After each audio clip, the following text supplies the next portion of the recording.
Hi everybody, Southern Hancock Community Relations Director Wes Anderson. This is New Palestine Intermediate Principal Vincent Mio.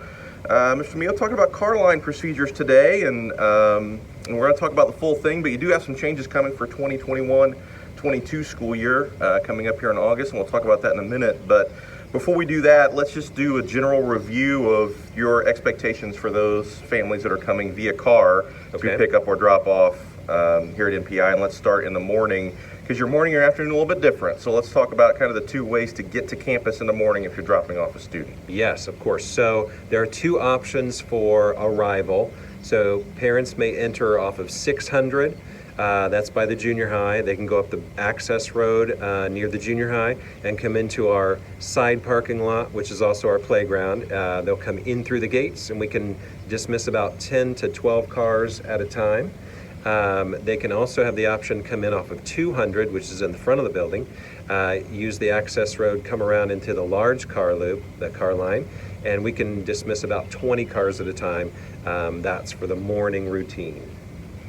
Okay, and I put the map up there a little bit so you can see that. That map's available on our website, newpal.k12.in.us. If you click on New Palestine Intermediate and School Information, there's the pickup and drop-off procedures link there, so you can see that at any time. So in the afternoon, not a big change in terms of kind of the logistics of getting here, and that we're in the big loop here behind the school right now. And the way things have always been the last couple years is you can only come in off 600. Correct. And some of that's due to bus traffic and the way we do our buses in the afternoon here at NPI. Still going to do that. Everybody's still coming in off 600. Yes. Still going to come in the big loop.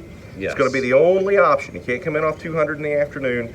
But tell me a little bit about what's changed, and I'll kind of step out here. You can kind of see some of these cones here behind me. Yep. Yeah, there it is. And talk about kind of the cones and the change that you're going to make for this year. Okay, for sure. So just a slight change. So parents will come in off of 600, use the access road by the junior high, come up through and to the large car line in the back of the building, the side of the building. We added cones probably the middle of last year, so I just wanted to get that on video so we could everyone could be clear on that. So notice the cones, they're numbered 1 through 20. The parents will have their student's name, and they'll put that in the sign in the window of their car so we know which student you're picking up. And then you'll go to the next available cone. And then our person running the car line will call the student's name, and the student will listen for the cone number, and then the student will be matched up with the parent by going to the appropriate cone. So it just makes things a little bit more streamlined so that students can find their parent a little more quickly.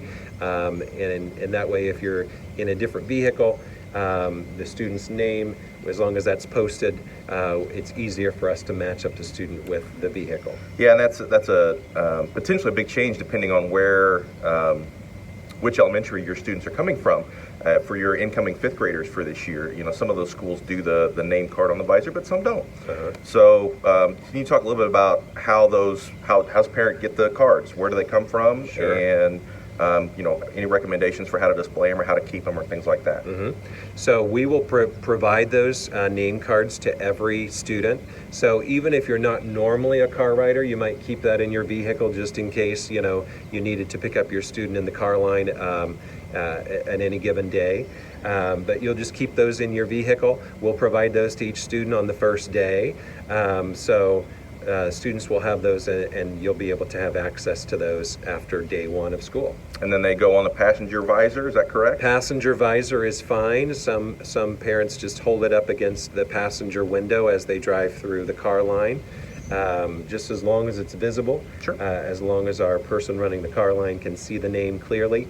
And we'll have those printed on colored paper, one color for 5th and a different color for 6th grade. And then the name will be printed in dark black print. So it'll be easy for us to read and identify. Okay, so once again, after you watch this, you want to review this. Obviously, you can go back in the video as well, but all this information is on the New Palestine Intermediate School page. You can get to that by visiting newpal.k12.in.us. I put that on the screen here. And when you go to the site, click on Schools in the top right and visit New Palestine Intermediate, and then this is under the School Information tabs. Mr. Mio, as always, thank you. Thank you, Wes. Looking forward to a great school year. All right, me too.